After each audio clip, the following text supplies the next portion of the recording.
Hello बच्चों, let's read the question and question says the reaction A plus B equals to C plus D is studied in 1 liter vessel at 250 degrees centigrade. The initial concentration of A was 3N and that of B was N. The equilibrium was attained. Equilibrium concentration of C was found to equal to the equilibrium concentration of B. What is the concentration of D? D की concentration क्या है at equilibrium. आइए बात को start करते हैं with the help of key concept. Key concept क्या कहता है? चलिए, एक रिएक्शन चल रही थी A plus B equals to C plus D 1 litre vessel में। ओके, इनिशियल कॉन्सेंट्रेशन जो ए की थी वो 3N था, बी का था N।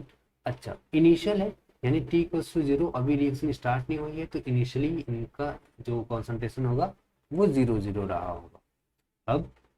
अब चूंकि इक्विलिब्रियम अटेन हुआ होगा, इक्विलिब्रियम पर क्या हो रहा होगा चेक करते हैं। इक्विलिब्रियम पर कुछ अल्फा डिसोसिएट करेगा। ओके, तो 3N में से अल्फा डिसोसिएट किया होगा। ओके, या x कर देते, x डिसोसिएट किया होगा, N में से x डिसोसिएट किया होगा, एक्स सी बना भी होगा और डी भी एक्स बना होगा। ओके, सिंपल सी बात है, डन। चलिए, अब कह रहा है कि at equilibrium concentration of C was found is equal to the concentration of B. तो सी का कॉन्सेंट्रेशन कितना है एक्स, ये जो है ये पाया गया बी के कॉन्सेंट्रेशन के बराबर यानी n माइनस एक्स के बराबर। यानी हम कह सकते हैं कि x इक्वल्स टू क्या हो जाएगा n/2।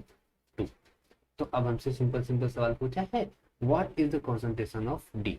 डी का कॉन्सेंट्रेशन क्या होगा? तो डी का कॉन्सेंट्रेशन यहाँ पे क्या दिख रहा है? यहाँ पे डी का कॉन्सेंट्रेशन एक्स दिख रहा है, एक्स दिख रहा है यानी n/2 होगा। दैट्स इट, यानी यहाँ पे ए वाला ऑप्शन बिल्कुल करेक्ट हो जाएगा। Okay, hope this answered your question. Thank you so much.